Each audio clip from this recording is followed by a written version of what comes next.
इगतपुरी तालुक्याचे कार्यसम्राट आमदार हिरामनजी खोसकर यांनी नुसतं इगतपुरी तालुका नव्हे तर माझ्या मते नाशिक जिल्ह्यामध्ये सर्वात जास्त एकमेव निधी आणणारा हा आमदार आमच्या तालुक्याला लाभलेला आहे आणि असा एक पण विकास बाकी नाही ठेवलेला।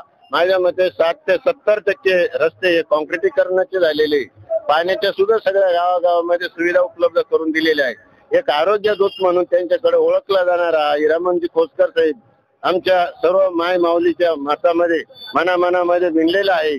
तसेच अजून जर पुढचे 10 वर्ष जर 5 किंवा 10 वर्ष जर आमदार राहिले तर तालुक्याच्या विकासाच्या पुढच्या न भूतो न भविष्य या तालुक्याचा विकास होऊन जाईल असं आमच्या हिरामनजी खोसकर यांना आम्ही नुसतं प्रचंड मताने यांना सर्वांनी विजय करावा असं मी सर्वांना एक घड्याळ निशाणीवर सगळ्यांनी 2 नंबरच्या बटनवर चिक्का मारून सगळ्यांना बहुमताने निवडून द्यावं एवढी मी विनंती करतो। विजय हा आजच्या प्रचार सभेच्या माध्यमातून आज तुम्ही बघितला असाल जी जो आज तालुक्यातला जनसमुदाय आज जो इथं आलोट गर्दी ही त्यांच्या विकासाची पावती आहे आणि त्यामुळं त्यांना निवडून देण्यासाठी आज इथला सामान्य माणूस हा प्रत्येक घरातला माणूस हा त्यांच्यासाठी इथं झटतोय। कारण त्या व्यक्तीचं जे कार्य आहे जे जनसामान्यापर्यंत पोहोचण्या योग्य आहे त्यामुळं सगळी जनता आज त्यांच्यासाठी बाहेर पडली आहे आणि त्या व्यक्तीने आरोग्य दूत म्हणून काम केलं।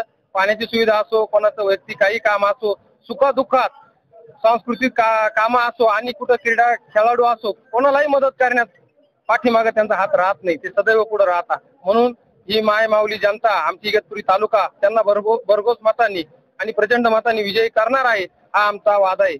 आमदार हिरामनजी खोसकर यांच्याबद्दल बोलायचं ठरलं, गेल्या 5 वर्षामध्ये मित्रांनो 2 वर्ष त्यांचे कोरोना काळामध्ये गेले आणि सरकार गेलं आणि त्यानंतर महायुतीचं सरकार आलं, परंतु माननीय अजितदादांनी आपला एक सहकारी म्हणून अतिशय मोठ्या प्रमाणामध्ये त्यांनी या खोसकर साहेबांना निधी दिला आणि या 2 वर्षामध्ये खोसकर साहेबांनी या जनतेसाठी अनेक अशी कामे केली।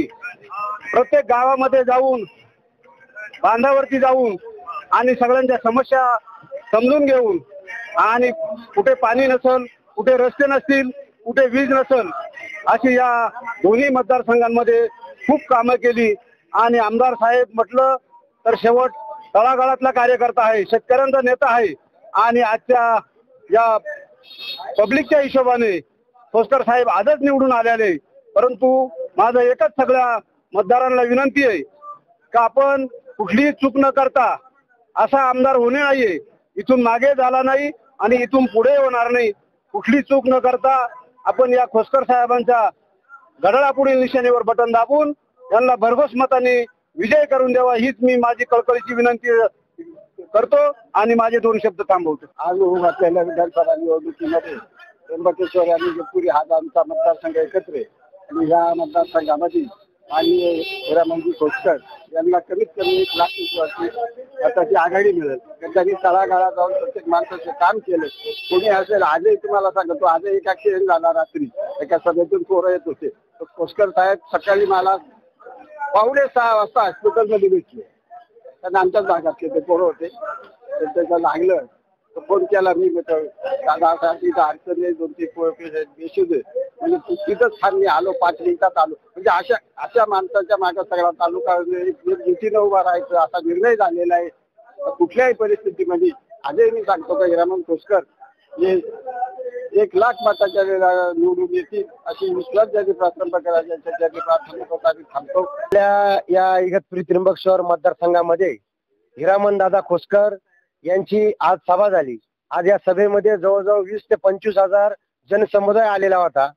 आज खऱ्या अर्थानं पूर्ण जर बघितलं गेलं तर पूर्ण एकमत एका बाजूने झालेले आहे आणि हिरामन दादा खोसकर येथे या इगतपुरी तालुक्याला आमदार का पाहिजे त्याचं कारण सर्वसामान्यांमध्ये मिसळणारा आमदार।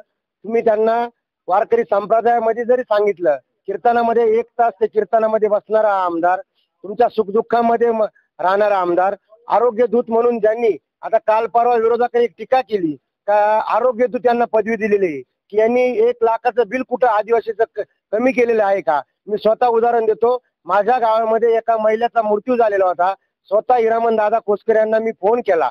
ते त्या ठिकाणी गेले 2 लाख रुपये बिल त्या हॉस्पिटलने केलेलं होतं. दादांनी तिथं जाऊन 1.5 लाख बिल कमी केलं आणि त्यावर तो मृत्यू त्या नातेवाईकांच्या ताब्यामध्ये दिला.